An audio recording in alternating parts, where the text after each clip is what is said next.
Hello friends, world famous డాబా style mutton handi సహజ సిద్ధమైన మట్టి కుండలో ఈరోజు మనము మటన్ హండి గుమగుమలాడుతూ అద్రగొట్టేద్దాం. సో ముందుగా ఒక 2 మీడియం సైజ్ ఆనియన్స్ని సన్నగా కట్ చేసి తీసుకోండి. అలాగే మీడియం సైజు వెల్లుల్లి రెబ్బల్ని కూడా ఇలా కచ్చా పచ్చగా దంచి తీసుకోండి.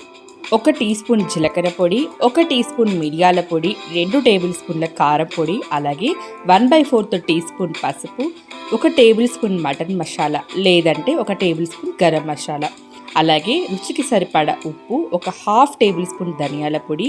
ఈ మసాలాలన్నింటినీ బాగా కలపాలి.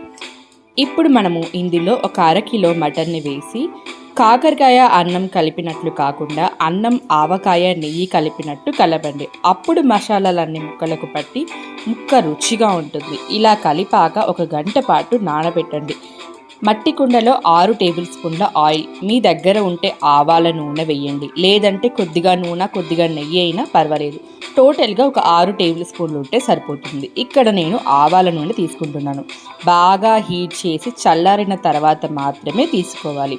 ఇందులో ఫ్లేవర్ కోసం ఒక 2 ఎండుమిరపకాయలు, 2 నల్ల యాలకులు, అలాగే 3 ఇలాచి, 2 బిర్యానీ ఆకులు, 1 టీ స్పూన్ సాజీరా, చిటికెడు సోంపు చాలు. ఇప్పుడు నానబెట్టిన మటన్ వేసి ఫైనల్ టచ్ కలర్ఫుల్ ఫ్లేవర్ఫుల్ కొత్తిమీర, ఫినిష్. మీరు తీసుకున్న మటన్ బాగా ముదురుదైతే పక్కన డిస్ప్లేలో కనిపిస్తున్నట్లు పచ్చి కొబ్బరి బోండం నుంచి ఒక చిన్న ముక్క వేశారంటే మటన్ అనేది త్వరగా ఉడుకుతుంది. ఇప్పుడు బిర్యానీ దమ్ పోకుండా ఎలా అయితే గోధుమ పిండితో సీల్ చేస్తామో అలాగే సీల్ చేసి చిన్న మంట మీద 50 నుంచి 60 నిమిషాల పాటు ఉడికించాలి.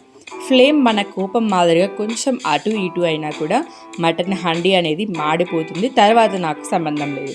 60 నిమిషాల తర్వాత సీల్ తీసి వడ్డించడమే. మీరు టీవీ ముందు కూర్చొని తింటూ యూట్యూబ్లో మన ఛానల్ని సబ్స్క్రైబ్ చేసుకోవడం మాత్రం మర్చిపోవద్దు. అలాగే లైక్, షేర్, కామెంట్ కూడా చేయండి. ఓకే మరి బాయ్. మళ్ళీ ఒక కొత్త వీడియోతో మీ ముందుంటా.